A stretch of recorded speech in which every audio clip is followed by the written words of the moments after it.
can't stop.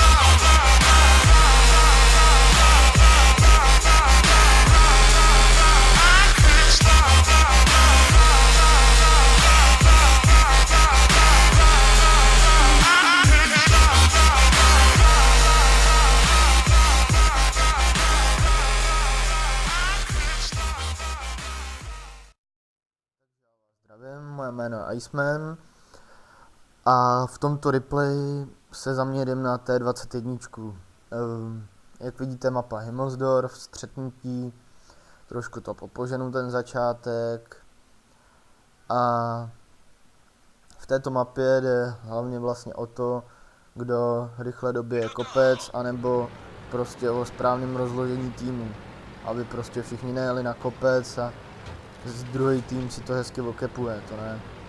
A jak vidíte, tak můj tým celý tupě jede na kopec. Úplně všichni, až na E100 a na mě. Tak a já si tu hezky jedu aspoň nasvítit hezky uličku smrti. No, teď nevím, co jsem čekal od toho, že narazím prostě tady do zdi. E100 a naštěstí mis, to by bylo hodně nepříjemný. Byl by to asi pro mě konec a pro můj tým asi by to byl taky konec, protože bychom to prohráli. Nakonec to uvidíte. Teď prostě se snažím nějak dostat ty moje lidi dolů, ale očividně nic nebudou dělat. E75 už si najíždí na 7 lineu v Dčku, Cčku, Bčku, no a pak přes to Bčko pojede vlastně na kopec. Tamhle vidíte T32, ale naštěstí snipí ze zhora, takže s tou problém nebude. E100 už si taky najela skrz uličku smrti, už si najíždí taky na tu Bčkovou lineu za chvilku. A jak vidíme, E100 trošku to tam drží, protože kdyby nebylo E100, tak už máme po Artině, což nevím, jestli by to vadilo. A oni už kepujou, to je přesně to, co se děje, když druhý tým jede na kopec, tak jeden tým prostě to okepuje. No, tak já teď to otočím a rozhodnu se domluvit se s Artinou, že to tam pojedu naspotit. Ale teď budu psát za jízdy, takže to napíšu blbě, protože se budu furt snažit nějak kroutit, urejdovat to a budu se bát, že E75 na mě vystřelí, tak prostě napíšu blbě a ještě narazím. Teď si na chvilku zastavím, pokusím se s ní domluvit. Ona mi neodepíše, tak se pokusím aspoň dát damage do té E75. Protože teď vidím, že už tam konečně od nás najíždí, konečně si toho všimli, že spodek taky existuje, že není jenom kopec. Se mi snad ještě ani nikdy nestalo, že by jako bych byl úplně sám dole, vždycky tam jeli aspoň 2, 3 a prostě ne takovýhle. Jak vidíte, už jsou na baseu 2, už mají obsazeno 40 a teď oni se budou zaobírat tou E100 a já se rozhodnu jet na base.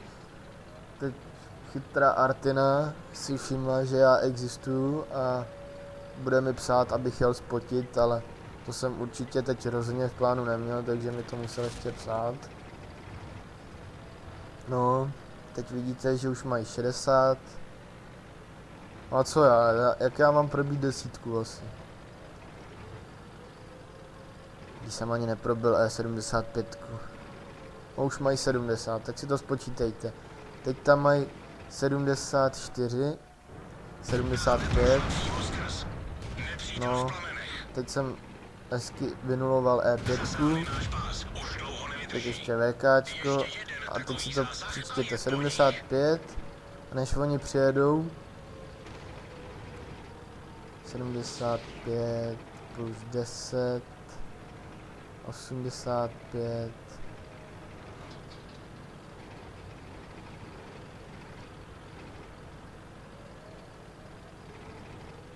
95. A už by měli okapováno. Protože ještě jsem tam nepřičítal to, co ještě mezi tím nás nakepovalo to VKčko. No už by mělo obsazeno, prostě už by byl teď konec bitvy. Takže díky mému sráči můžete takhle rozhodnout krásně bitvu. Teď E100 mi ho vyžere, když jsem si tady krásně E5 zapálil. Pěkně jsem do ní dával damage, tak docela oprávněně jsem mu to napsal sice, jo, je to takový lamský, když mu takhle někdo píše, jo, ale byl jsem nasranej, no, že mi takhle vyžere 60 HPček, když on skončí se 3 killy a 250 damage a já jsem si teď rozhodl zajet pro Artinu. Tohle přes automatický zaměřování, já si myslím, že je to lepší, než abych mířil takhle za jízdy. Když to existuje, tak proč to nevyužít. Často se mi stává, že ty Artiny dingám s tou T21, ono to zase takovou penetraci nemá. Já vám to ukážu, ono to má penetraci 128, no. Ale tak jako stačí to, ze zadu to stačí. Teď jsem si ještě dodělal Artinu a je to 12.6, teď 13.6, tak se rozhodnu jen na kopec, zkusit si tam dát nějaký damage. Popoženu to, abych nestrácel čas. No, ale bohužel už si žádný damage nedám.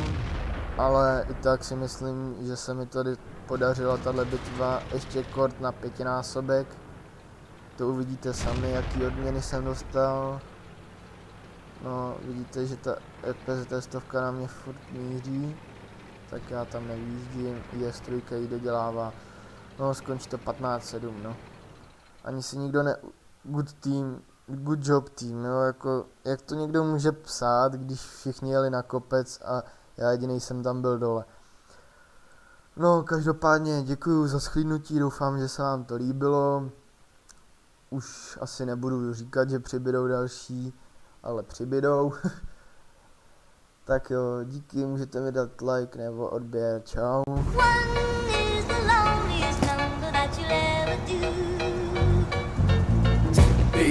Dej mi víc, tohle nestačí.